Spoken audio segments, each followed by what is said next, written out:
दोस्तों आईपीएल एक ऐसी लीग है जिसमें कई रिकॉर्ड्स बनते हैं और कई रिकॉर्ड्स टूटते हैं, लेकिन कुछ इनिंग्स ऐसी होती हैं जो क्रिकेट के इतिहास में अमर हो जाती हैं। और आज हम बात कर रहे हैं एक ऐसी इनिंग्स की जो सिर्फ एक रिकॉर्ड नहीं बल्कि क्रिकेट के लिए एक मिसाल बन गई। तारीख थी 23 अप्रैल 2013, जब उस समय की आईपीएल की एक नई टीम जिसका नाम पुणे वॉरियर्स था और उस दिन जिसके कप्तान थे ऑस्ट्रेलिया के आरन फिंच ने उस दिन वो देखा जो शायद आईपीएल के किसी और कप्तान ने जिंदगी भर नहीं देखा होगा। अपने गेंदबाजों की बुरी तरह से पिटाई और चौके छक्कों का कार्निवाल। उस दिन खेली गई थी आईपीएल की सबसे बड़ी 175 रनों की तूफानी पारी और ये कारनामा किसी और ने नहीं, ये कारनामा किया था क्रिस गेल ने। गेल ने उस दिन सिर्फ 30 बॉलों में सेंचुरी बनाकर दुनिया को हिलाकर रख दिया। ये मैच तो आरसीबी और पुणे वॉरियर्स के बीच खेला गया था, लेकिन इस दिन का पूरा स्टेज यूनिवर्स बॉस के लिए तैयार किया गया था। चिन्नास्वामी का स्टेडियम एक ऐसा वेन्यू जो हाई स्कोरिंग मैचेस के लिए जाना जाता है। पुणे वॉरियर्स के कप्तान ने टॉस जीता और आरसीबी को बैटिंग का इनविटेशन दिया। फिंच ने शायद ये सोचा होगा कि आरसीबी जितना भी स्कोर बनाएगी फिर खुद बैटिंग करते हुए उनकी टीम उस टारगेट को चेज कर ही लेगी, लेकिन उन्हें क्या पता था कि उस दिन क्रिस गेल का मूड कुछ और ही था। मैच की शुरुआत रिलेटिवली नॉर्मल हुई थी। गेल और उनके ओपनिंग पार्टनर तिलक रत्ने दिलशान ने कुछ सिंगल्स लिए, लेकिन सेकंड ओवर के बाद ऐसा लगने लगा कि गेल सिर्फ एक चीज ढूंढ रहे हैं और वो थी बाउंड्री रोप। इनिंग्स के दूसरे ही ओवर में गेल ने ईश्वर पांडे को 5 चौके लगाकर अपने इरादे पूरी तरह से स्पष्ट कर दिए थे कि वो आज रुकने वाले नहीं हैं। फिर अगले 2 ओवरों में मैदान पर सन्नाटा सा छा गया था, क्योंकि उन 12 गेंदों में दिलशान क्रिस गेल को स्ट्राइक ही नहीं दे पाए थे। फिर अगर गेल स्ट्राइक पर नहीं होंगे तो चौके छक्कों की बारिश कैसे होगी और मैदान पर शोर कैसे मचेगा।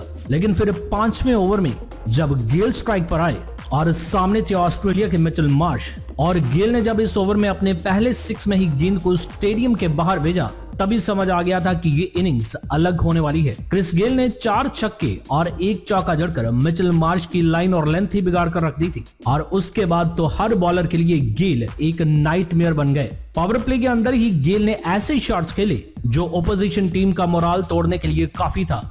अपने सभी गेंदबाजों की पिटाई होते देख कप्तान फिंच इनिंग्स का 8वां ओवर करने के लिए आ गए, शायद ये सोचकर कि क्रिस गेल उनके जैसे पार्ट टाइम बॉलर के खिलाफ शायद कोई बेकार शॉट खेलकर अपना विकेट गवा देंगे। तो क्रिस गेल ने फिंच का इलाज भी बिल्कुल वैसा ही किया जैसा उन्होंने मिचेल मार्श के ओवर का किया था। फिंच को भी गेल ने 4 छक्के और 1 चौका जड़ दिया। उसके ओवर में 29 रन बटोरे और उसके बाद तो फिंच की दोबारा हिम्मत ही नहीं हुई कि वो कोई ओवर करने आए। फिंच ने उसके बाद कोई ओवर नहीं किया, सिर्फ 30 बॉल्स। जी हां दोस्तों, सिर्फ 30 बॉल्स में क्रिस गेल ने उस दिन अपना शतक पूरा किया। ये आईपीएल के इतिहास की फास्टेस्ट सेंचुरी थी और आज तक भी ये रिकॉर्ड तोड़ना किसी के बस की बात नहीं हुई।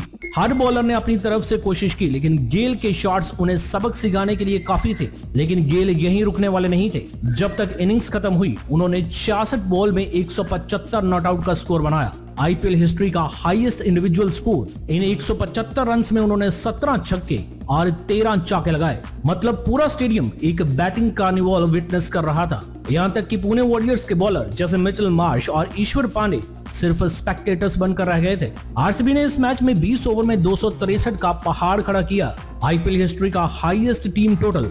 हालांकि अब ये रिकॉर्ड सनराइजर्स हैदराबाद के नाम हो चुका है, जिन्होंने आईपीएल 2024 में आरसीबी के खिलाफ ही 287 रन जड़कर ये रिकॉर्ड अपने नाम किया। लेकिन उस दिन आरसीबी के 263 रनों के सामने पुणे वॉरियर्स सिर्फ 133 रन ही बना पाई और इस मैच का असली हीरो एक ही था, यूनिवर्स बॉस क्रिस गेल।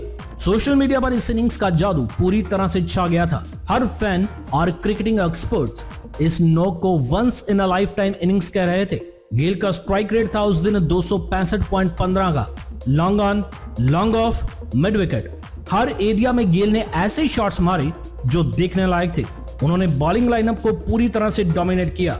उनकी बैटिंग देखकर ऐसा लग रहा था कि जैसे कोई कंप्यूटर गेम खेल रहा हो और वो भी किसी चीट कोड के साथ। क्रिस गेल की ये नॉक सिर्फ आईपीएल ही नहीं, पूरी क्रिकेटिंग हिस्ट्री के लिए एक गोल्डन मोमेंट बन चुकी है। ये इनिंग्स हर टी20 प्लेयर के लिए एक बेंचमार्क है कि जब टैलेंट, एग्रेशन और कॉन्फिडेंस एक साथ हो तो इम्पॉसिबल कुछ भी नहीं। दोस्तों, क्या आपने ये इनिंग्स लाइव देखी थी और आपको क्या लगता है कि क्रिस गेल की 175 रनों की इस इनिंग्स के रिकॉर्ड को कोई तोड़ पाएगा या नहीं? अगर हाँ, तो आपको वो कौन सा बल्लेबाज लगता है जो क्रिस गेल के 175 रनों के रिकॉर्ड को तोड़ सकेगा? आप हमें कमेंट में जरूर बताना। और क्रिकेट की ऐसी ही लेजेंडरी स्टोरीज के लिए हमारे चैनल को लाइक, शेयर और सब्सक्राइब जरूर करें।